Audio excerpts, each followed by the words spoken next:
28 दिसंबर 2025 की रात लगभग 12 बजे के आसपास का वक्त रहा होगा। रजनी नाम की एक महिला की अचानक से आंख खुल जाती है और वो बहुत जोर से चीख जाती है। जैसे ही चीखती है और चिल्लाती है, उसकी चीखों की आवाज़ सुनने के बाद उसके पास में ही उसका एक बेटा भी सो रहा है, उसकी एक बेटी भी सो रही है।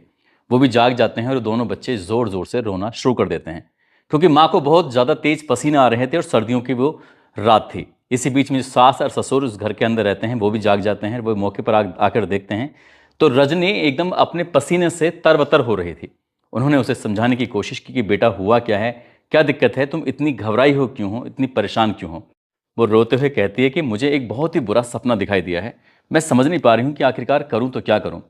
वो पूछते हैं कि क्या सपना देखा है। उन्होंने कहा मैंने अपने पति के बारे में बहुत ही बुरा सपना देखा है।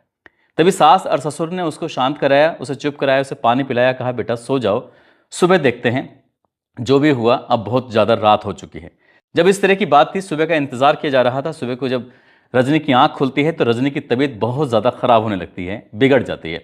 अब रजनी की आवाज़ जो निकल रही थी वो उसकी जैसी आवाज़ नहीं निकल रही थी, बल्कि वो उसके पति की आवाज़ निकल रही थी। वो बार बार कह रही थी कि मैं रविकांत बात कर रहा हूँ। जैसे वो इस तरह की बात कर रहे थे तो घर वाले, परिवार वाले, आसपास के लोग भी जमघट लग जाता है। लोग भी सोचने पर मजबूर हो जाते हैं कि आखिरकार ये महिला मर्दों की तरह कैसे बोल रही है। तभी जब उससे पूछा जाता है कि क्या हुआ है, जब इससे सवाल किया जाता है, तभी उसने कहा पहले मुझे पानी पिलाओ, उसके बाद ही आगे बात करूंगी।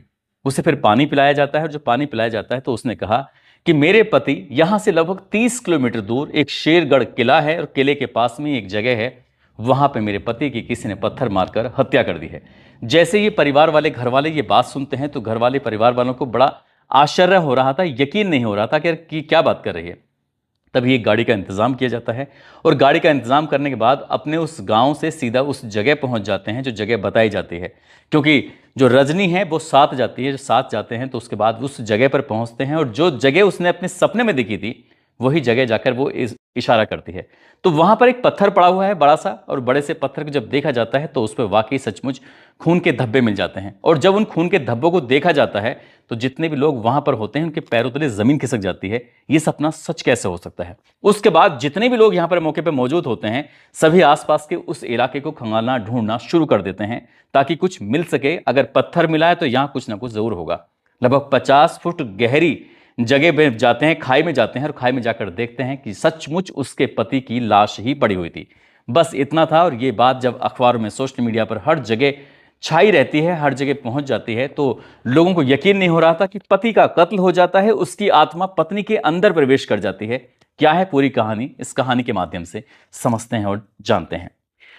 आदाब, नमस्कार, सत श्री अकाल। मैं उस्मान सैफी। आज की जो सच्ची घटना मैं आपको सुनाने जा रहा हूं, ये सच्ची घटना है राजस्थान प्रदेश के जिला धौलपुर की। जिला धौलपुर की अदालत होती है और अदालत के अंदर रजनी नाम की एक महिला, जिसकी उम्र लगभग 30 साल के आसपास होती है, वो महिला रोते हुए, गिड़गिड़ाते हुए, क्योंकि उसकी आंखों में बहुत ज्यादा आंसू आ रहे थे, वो परेशान थी। उसने जज साहब के सामने हाथ जोड़ते हुए कहा कि जज साहब, मैं अपने बेटे और अपनी बेटी से मिलना चाहती हूँ, बस एक बार मुझे अपने बच्चों से मिलने की इजाजत दे दीजिए। जज साहब ने उसकी तरफ देखा जरूर था, लेकिन उन्होंने कोई टिप्पणी नहीं की, उन्होंने कुछ भी नहीं कहा। जैसा उन्होंने भी कुछ देर पहले आदेश दिया था कि इसको भरतपुर की जेल में भेज दिया जाए। अब भरतपुर की जेल में ले जाने वाली बात थी। जो महिलाओं ने उस रजनी को पकड़ा हुआ था, अपने हाथों से जकड़ा हुआ था, वो उनके सामने भी रोती है, गिड़गिड़ाती है। रोते हुए, गिड़गिड़ाते हुए बस एक ही बात कर रही थी कि मुझे मेरे बच्चों से मिलने दिया जाए, एक बार मैं उनसे मिलना चाहती हूँ, एक बार मैं उन्हें गले लगाना चाहती हूँ। जब इस तरह की बात थी, रजनी बार बार एक ही रिक्वेस्ट कर रही थी। रजनी के बच्चे भी पास में खड़े हुए हैं, रजनी की जो ससुराल वाले हैं वो भी हैं, रजनी के जो और भी फैमिली के लोग हैं वो सब खड़े हुए हैं वहां पर। उन्हें दया आ जाती है, क्योंकि रजनी बहुत जोर जोर से जो रो रही थी तो उसके रोना किसी पर देखा नहीं जा रहा था। आखिरकार दोनों बच्चों को छूट दे दी जाती है। बेटा है जिसका नाम है आरब, उम्र उसकी 3 साल के आसपास है। एक बेटी है 6 साल की जिसका नाम खुशी है। खुशी और आरब को जब कहा जाता है कि जाकर अपनी माँ से मुलाकात कर लो, तो दोनों बच्चे अपनी माँ से लिपट जाते हैं, चिपट जाते हैं, और माँ भी इन बच्चों से लिपट जाती है, चिपट जाती है। और जो बच्चे भी रोना शुरू करते हैं और माँ भी रोना शुरू करती है, तो उस अदालत के परिसर में जितने लोग इस दृश्य को देख रहे थे सबके सब रोना शुरू कर देते हैं, इंक्लूड उसमें जो पुलिस वाले होते हैं ना, उनकी आंखें भी नम हो जाती हैं। सोचने पर सबके सब लोग मजबूर हो जाते हैं कि आखिरकार ये क्या दिन देखने को मिल रहा है। शायद ये माँ और बेटे, बेटी और माँ का ये ऐसा मिलन था जो शायद कभी आगे इस तरह से कभी मुलाकात नहीं हो सकती, इसलिए शायद ये आखिरी बार मिलने वाली बात थी। 10 मिनट से ज़्यादा हो जाते हैं, वो महिला रोती रहती है। तभी पुलिस वाली महिला जो होती है उनके पास पहुंचती है, रजनी को समझाती है और समझा के कहती है कि रजनी, अब तुम्हें सब्र करना पड़ेगा, तुम्हें हमारे साथ चलना पड़ेगा। यहां से सीधा भरतपुर की जब जेल में लेके जा रहे थे तो वहां तक वो रोते हुए जा रही थी, पुलिस वाले उसे बार बार समझा रहे थे। दरअसल ये कहानी जो शुरू होती है रजनी की, ये जून 2025 की बात है। जून 2025 में दरअसल सोबरन सिंह ठाकुर नाम का एक व्यक्ति होता है, उसका एक बेटा होता है, इकलौता बेटा, नाम उसका रविकांत होता है। 4 बहनें और एक बेटा रविकांत। ये जिला धौलपुर का एक सैपौ थाना लगता है, सैपौ थाने का दोनारी गांव लगता है, वहां का रहने वाला होता है। ये मार्बल का एक अच्छा खासा मिस्त्री है, लेकिन अपने घर से बहुत दूर खाने कमाने के लिए जाता है बेंगलोर। बेंगलुरु में जब जाता है तो लगभग ये 1907 किलोमीटर के आसपास की दूरी है। जिस दिन वो यहाँ से जाने वाला है तो पत्नी कहती है कि मैं आपके साथ जाऊंगी, आपको रेलवे स्टेशन तक छोड़ने के लिए जाऊंगी। जैसे ये बात आती है तो बेटा कहता है मैं भी आपके साथ चलूंगा। बेटी भी यही बात कहती है कि मैं भी पापा मम्मी के साथ जाऊंगी। घर वाले, परिवार वाले अनुमति दे देते हैं, इजाज़त दे देते हैं। दिनौर से लगभग 30 किलोमीटर दूर जो धौलपुर लगता है, वहाँ रेलवे स्टेशन पर जब जाकर उन्हें ट्रेन में बिठा कर आते हैं तो माँ, बेटा, बेटी ये घर वापस आ रहे थे और घर वापस आने के लिए इंतज़ार कर रहे थे कि कोई वाहन आएगा और इनको लेके जाएगा। वाहन घर तक के लिए मिल जाता है, आखिरकार एक टेम्पो मिलता है। टेम्पो जैसे मिल जाता है उसमें बैठ जाते हैं। बैठने के बाद ये बातचीत कर रहे थे। बच्चे दोनों माँ से लिपट चिपट के बहुत खुश हो रहे थे, हंस रहे थे और वो ड्राइवर की नज़र शीशे से बार बार उन माँ और बेटियों को निहार रहा था। इसी बीच में उसे जहाँ जाना था वहीं छोड़ देता है। छोड़ने के बाद फिर वो बात आई गई हो जाती है। करीब 15 दिन की बात है।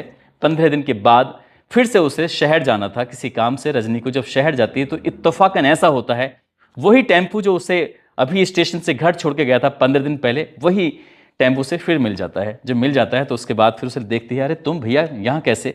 बोला मेरा तो यही काम है कि सवारियों को लेके जाना, उनको छोड़ना, इस तरह से। अब यहाँ से वो, और उस दिन कोई सवारी नहीं थी, बस अकेली महिला यात्री थी जिसका नाम रजनी होता है। रजनी ही उस ऑटो ड्राइवर से एक बात पूछती है कि तुम्हारा नाम क्या है? वो लड़का कहता है कि मेरा नाम शाहरुख है। शाहरुख खान बोलता है तो वो महिला हंसने लगती है कि अब तो हर कोई अपना नाम शाहरुख खान ही रखने लगता है, देखो आपने भी शाहरुख खान रख लिया। इस तरह की बात थी। दोनों की बातचीत का सिलसिला शुरू हो जाता है और जब सिलसिला शुरू होता है वो अपने मंजिल तक पहुंच जाती है और ये सफ़र बहुत छोटा सा फील होने लगता है।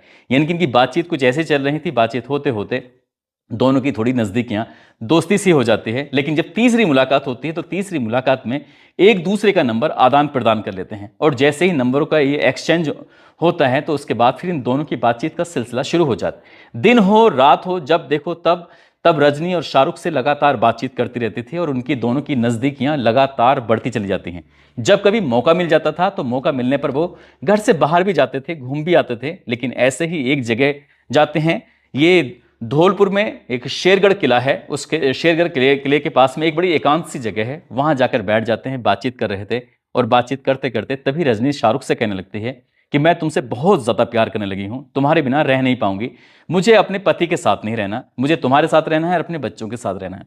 इस तरह की बात थी। उसने कहा कि तुम्हारा पति तो वैसे भी बहुत दूर रहता है, जब तुम्हारा मिलने का मन करे तो मुझसे मिल सकती हो, बातचीत कर सकती हो, तुम कहो तो मैं तुम्हारे घर पे आ जाऊंगा। इस तरह की बात थी दोनों की। लेकिन उसने एक ही जिद पकड़ी, नहीं, उससे तो बस हमें उससे दूर रहना है। बात भाग चलने की आती है, तब भी शायद महिला ने कहती है नहीं नहीं, मुझे भागना नहीं है, मुझे रहना है तो सिर्फ तुम्हारे साथ रहना है।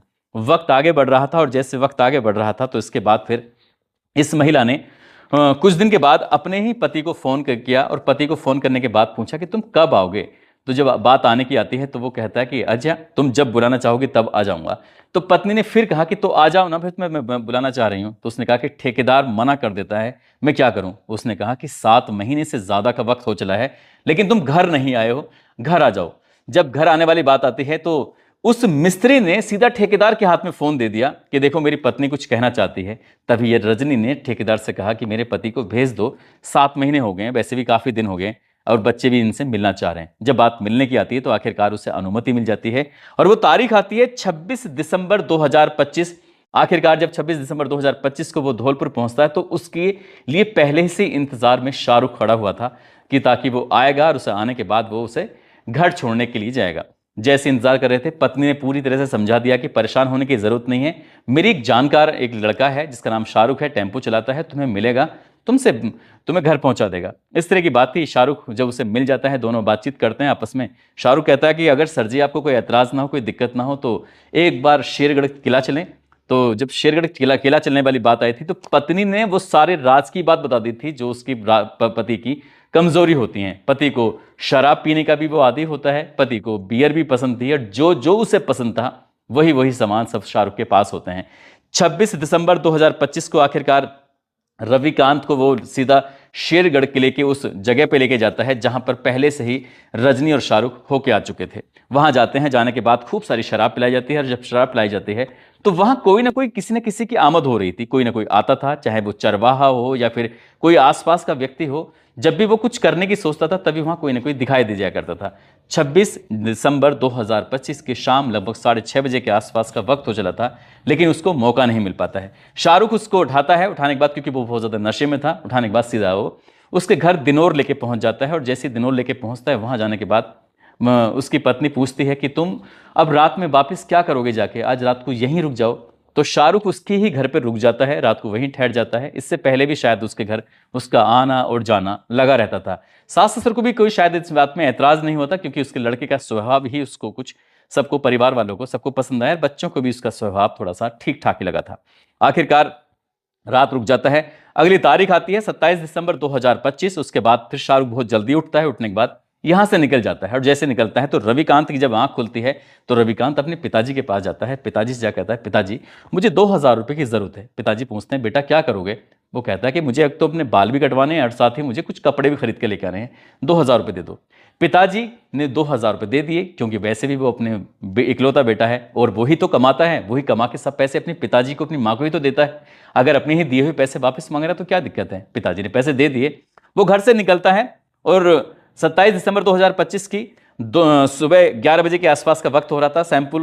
सैंपू एक जगह लगती है, थाना लगता है, वहां पर वो बस स्टैंड के पास पहले से ही शाहरुख खड़ा हुआ था, उसका इंतजार कर रहा था, क्योंकि बातचीत तो इनकी पहले ही हो चुकी थी। पत्नी ने बताया कि तुम्हें वहां मिलेगा, वो यहाँ आसपास के सारे इलाकों को जानता है, पहचानता है, कोई दिक्कत नहीं, तुम्हें जो कुछ खरीदना खरीद लेना। अब शाहरुख सबसे पहले उसको वहीं लेके जाता है जहां वो कल लेके गया था।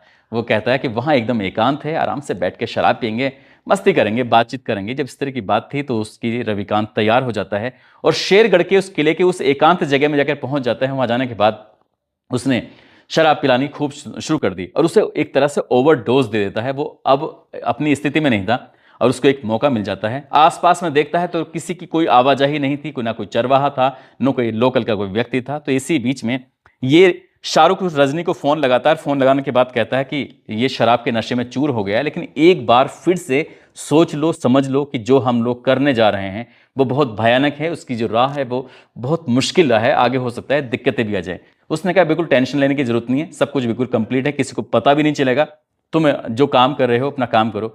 तब उसे रजनी को यकीन नहीं हो रहा था। उसने कहा कि एक काम करना, फोन चालू रहना चाहिए, यानी कि मैं इसकी आवाजें भी सुनना चाहती हूँ कि आखिरकार क्या होगा क्या नहीं होगा।